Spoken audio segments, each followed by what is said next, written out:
అదే RTV app వార్తల్ని క్షణాల్లో చదివే అవకాశం ఉంటుంది. ఒక న్యూస్ పేపర్, ఒక టెలివిజన్ ఛానల్ మీ చేతుల్లో ఎప్పుడూ ఉంటాయి. మనము మహాత్మా జ్యోతిరావు పూలే గారి 134వ వర్ధంతి సందర్భంగా ఆయనకు మన పార్టీ కార్యకర్తలు, నాయకులు అందరితో కలిసి, అభిమానులందరితో కలిసి నివాళులర్పించడం జరిగింది.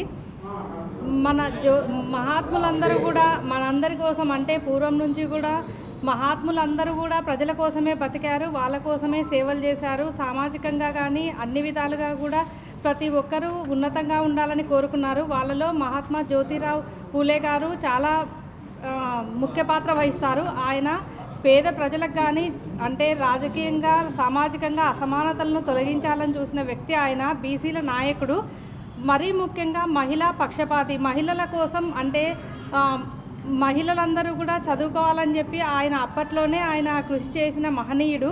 అటువంటి మన మహాత్మా జ్యోతిరావు గారి పూలే గారి వర్ధంతి వేడుకలు ఇక్కడ నిర్వహించుకోవడం, దానిలో మనమందరము, మన నాయకులు, కార్యకర్తలందరూ కూడా పాల్గొనడం ఆనందకరం.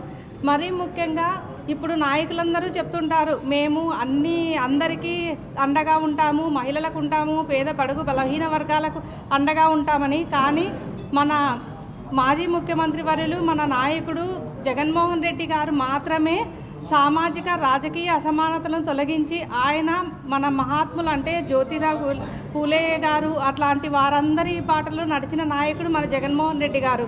ఎందుకంటే ఎలాగైతే పూలే గారు మహిళలకు పెద్దపీట వేశారో, మన జగన్మోహన్ రెడ్డి గారు కూడా ఈ 5 సంవత్సరాల కాలంలో మహిళల కోసం ఎంత చేశారో మనకందరికీ తెలుసు.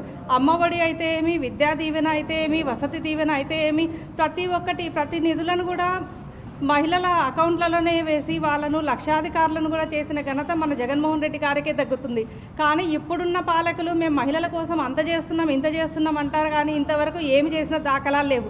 వాళ్ళు ఇచ్చిన సూపర్ 6 పథకాల్లో ఏమి అమలయ్యాయో మనకు కరెక్ట్గా తెలియదు. మనం కూడా చూస్తూనే ఉన్నాము. వాళ్ళు 5-6 నెలల పాలనలో ఇంతవరకు కనీసం అమ్మఒడి కింద పేద మహిళలు కానీ, ఆ విద్యార్థులు ఎవరైతే చిన్నపిల్లలు చదువుకుంటున్నారో వాళ్ళ తల్లుల అకౌంట్లలో ఇంతవరకు రూపాయి కూడా పడలేదు. అంటే అమ్మఒడికి కూడా తూట్లు పొడిచి అమ్మకు వందనాన్ని కూడా వాళ్ళు తుంగలో తొక్కేశారు. అటువంటి వాళ్ళు, అలాగే మరి ముఖ్యంగా ఇప్పుడు ఈ పిల్లలందరూ చదువుకుంటున్న పేద విద్యార్థులందరికీ కూడా ఫీజు రీఎంబర్స్మెంట్ కూడా ఇంతవరకు ఈ సంవత్సరం పడలేదు.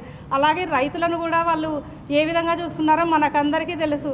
రైతులకు ఇంతవరకు కూడా వాళ్ళకి ఇన్పుట్ సబ్సిడీ కానీ, వాళ్ళకి అందాల్సిన రైతు భరోసా కానీ ఇంతవరకు లేదు. కానీ మన జగనన్న 5 సంవత్సరాల కాలంలో టంచన్గా క్రమం తప్పకుండా ఏదైతే క్యాలెండర్ ప్రకారంగా చెప్తూ వచ్చినారో, ఈ టైంకి ఈ నిధులు విడుదల చేస్తామని ఆ విధంగానే బటన్ నొక్కారు.